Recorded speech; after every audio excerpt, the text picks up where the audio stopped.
Hello ভাই brother, কি অবস্থা সবার? কেমন আছেন সবাই?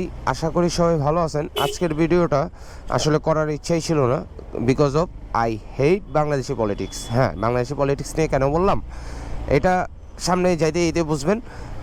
বাট এটা ট্রু, আমি বাংলাদেশি পলিটিক্সে ঘৃণা করি। এক কথা, বাংলাদেশের রাজনীতি ঘৃণা করি।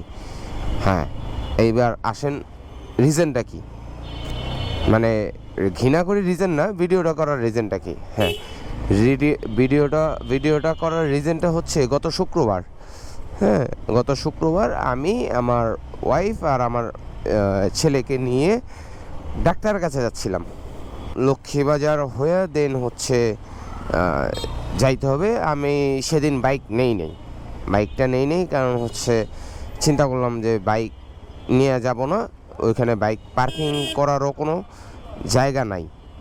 সো রাস্তার মধ্যে বাইক রাখতে হবে, দেড়শো হচ্ছিল, আমি বাইকটা নিয়ে যাই নাই। তো এর মধ্যে লক্ষ্মীবাজারের একদম মুখটার মধ্যে, মানে আমি যদি ভুল না করি কমিউনিস্টের গেটটার এদিক দিয়ে পুলিশ বক্সটার সামনে একটা লোক রং সাইডে বাইক ঘুরাইতেছে। তো আমি রিক্সা থেকে বললাম যে ভাই এইটা তো এদিক দিয়ে না, মানে উনি একটু পিছিয়ে গেলেই ওনার ইউটার্নটা নিতে সুবিধা হয়, মানে রাস্তা থামে দেন হচ্ছে সে আর বাইক ঘুরাইতেছে। এইটা তো এদিক দিয়ে ঘোরানোর মতো না, একটু সামনে গেলেই তো আপনি ইউটার্নটা পাওয়া যান। সে লিটারেলি এত বেয়াদব আর এত বাচ্চা, ওই কোন জায়গার রাজনীতি করে সেদিন আমি বুঝাই দিতাম। সে আমারে কইতেছে আমি যাই ইচ্ছা তাই করুম রাস্তায়, তুমি কে কর? আমি কে মানে আপনি কি কইতাছেন? আমি বউ বাচ্চা আছে দেখা আমি এই বাচ্চারা কিছু বলি নাই।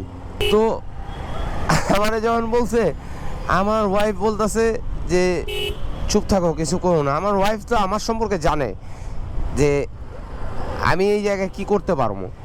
আমি এই উদ্দেশ্যেই ভিডিওটা করা যে ক্ষমতায় না আসতেই রাজনীতির জোর খাটাইতেছেন, আর ক্ষমতায় এসে কি করবেন এটা উপরওয়ালাই জানে। হ্যাঁ, সো এই জিনিসগুলো বন্ধ করেন। হ্যাঁ, আমারে বলে যে আমারে চিনো না দেখে এই কথাটা কইতাছ। হ্যাঁ, চিনলে এই কথাটা কইতা না। আরে ভাই, আপনারা চিনার কি আছে? আপনি কি আপনারা চিনতে হইব। ঠিক আছে, ভিডিওটা আজকে এই পর্যন্ত। ভালো থাকবেন, সুস্থ থাকবেন এবং হেলমেট পরে বাইক চালাবেন। টাটা।